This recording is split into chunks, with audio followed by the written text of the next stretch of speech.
से आस लगा के खाट बना के चल बीच हम छियठा।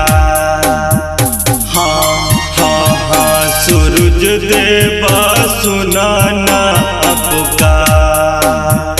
हाँ हाँ हाँ बेटा बाके सुनाना पुकार।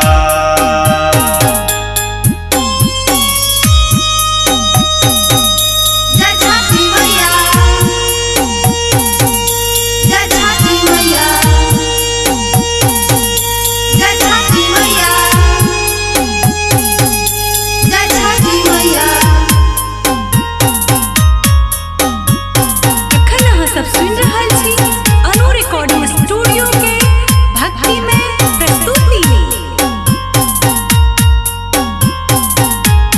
आहोरा मथारा थार कापै छियै पानिया में ठाड़ा भेल तोरे आशीर्वाद लेल आबो तरस दहना देखा। हाँ हाँ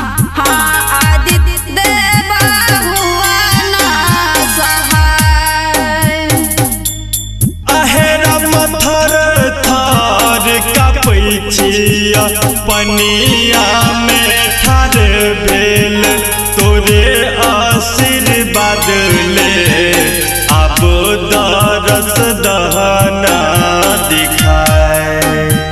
हाँ हाँ हाँ आदित्य देव हुआ ना सहाय। हाँ हाँ बेटा बापे हुआ ना सहाय।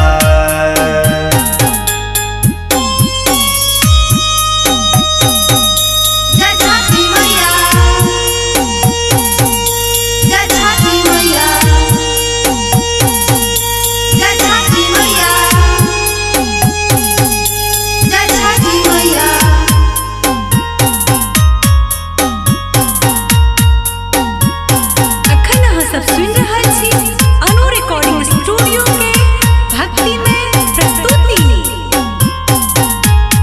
आहोरा तोरे आशा पर पोखरी खुनलियै घाटा बना देलियै आदित्य मल जी हुआ ना सहाय।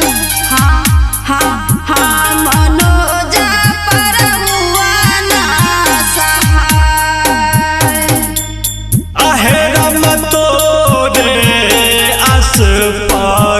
पोखरी खून लिये हो घाट बना बेलिये हो आदित्य मल जी हुआ ना सहाय। हाँ हाँ प्रीति रानी पर हुआ ना सहाय। हाँ हाँ शंभु श्याम पर हुआ ना सहाय। सूरज देव